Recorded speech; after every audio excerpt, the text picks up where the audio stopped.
Okay, so something pretty incredible just happened out there in the vastness of space. In July of 2025, astronomers spotted 3I/Atlas. Now, this is only the third interstellar object we've ever seen enter our solar system. And let me tell you, this one is really different. See, this is way more than just another rock from some distant star. Its behavior is so bizarre that it has sparked this huge debate, pitting hard scientific observation against some truly mind-bending possibilities. So the big question on everyone's mind is it just a really unusual comet, or are we looking at a calling card from something or someone else? All right, so let's get into what makes this interstellar traveler so special. We're going to break down the stats because honestly, the numbers alone tell a story that is just almost hard to believe. First off, the speed. This thing is just blazing through our solar system at over 220,000 kilometers per hour. Its trajectory is what scientists call hyperbolic, which is really just a fancy way of saying it's on a path that proves without a doubt it is not from our neighborhood. This is a one-time visit, it's just passing through. And to really get a sense of the scale here, let's compare it to the other interstellar visitors we've had. Remember Oumuamua, a little rocky thing about 100 meters long? Then there was 2I Borisov, which looked more or less like a regular comet. But 3I/Atlas? I mean, look at these numbers. 6.5 kilometers wide, 33 billion tons. It's not even in the same league. This isn't just a visitor, it's an absolute behemoth. But, believe it or not, the massive size isn't even the weirdest part. This is where things get really interesting. 3I/Atlas is doing things that just don't make sense for a comet. And it's making some very serious scientists ask a question that sounds like it's straight out of a movie. Could this be alien technology? So check this out. Back in September, it got hit by a huge blast from the sun, a coronal mass ejection. A blast that should have obliterated it, shattered it into a million pieces. But nope, it just shrugged it off, completely unscathed.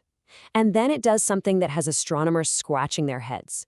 It grows this anti-tail, with dust and gas pointing toward the sun. That's the exact opposite of what's supposed to happen. Some are even whispering that it looked like it was hitting the brakes. Okay, so with all this strangeness, you've got people like Harvard's Avi Loeb stepping up and saying, hey, maybe we're looking at this all wrong. His point is, when an object can take a direct hit from the sun and pull off maneuvers that seem impossible, you have to at least consider the possibility that it's not natural, that maybe it's engineered. And this actually ties into a fascinating and kind of creepy idea called the dark forest theory. The gist is, the universe is a dangerous place. If you're an advanced civilization, you don't announce your presence. You stay quiet. So if you were going to send out a probe, you wouldn't make it look like the Starship Enterprise. You'd hide it. You make it look like something that blends in, like, say, a giant ancient comet. Okay, so before we all start practicing our alien greetings, let's pump the brakes. Because the mainstream scientific community has a very different and much more down-to-earth take on all this. And honestly, it makes a lot of sense. For most astronomers, like physicist Pablo Cuarta's Restropro, the answer is pretty straightforward. Look, they're saying, yes, it's a weird comet, a very weird comet, but every piece of actual data we have, its path, what it's made of, how it's acting, it all points to comet. The alien ship idea, it's a great story, but it's just not what the science is showing us. So why is it so strange then? Well, the scientific explanation is actually kind of elegant. It's strange because it's not from around here. It's an interstellar comet. Of course it's going to be different. It was born in a totally different solar system with different materials, under different rules. So all those oddities aren't evidence of technology. They're clues about its alien but completely natural home. And people are saying NASA's hiding something. Well, the truth is a lot more boring, actually. When the Perseverance rover on Mars took pictures, the silence that people talked about was just science happening. You get the raw data, but then it takes days, sometimes weeks, for teams to process it, double-check everything, and then write it all up. Add in some good old-fashioned government paperwork, and yeah, things can slow down.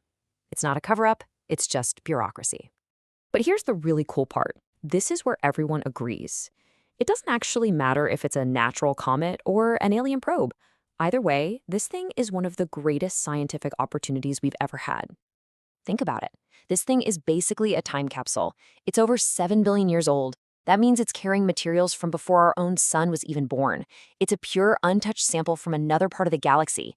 It's literally like getting a piece of another world delivered right to our cosmic doorstep.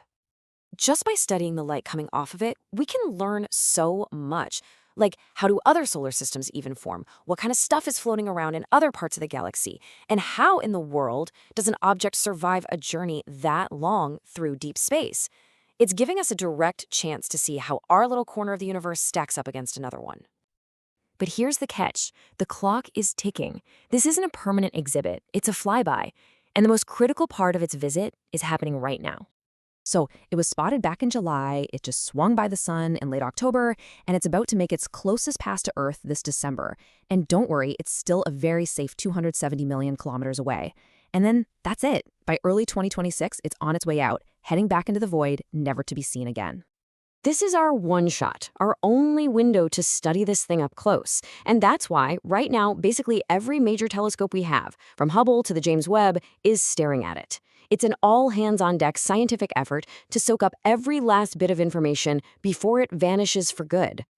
So in the end, 3I/ATLS is this incredible, humbling reminder that the universe is, well, it's huge and it's full of surprises.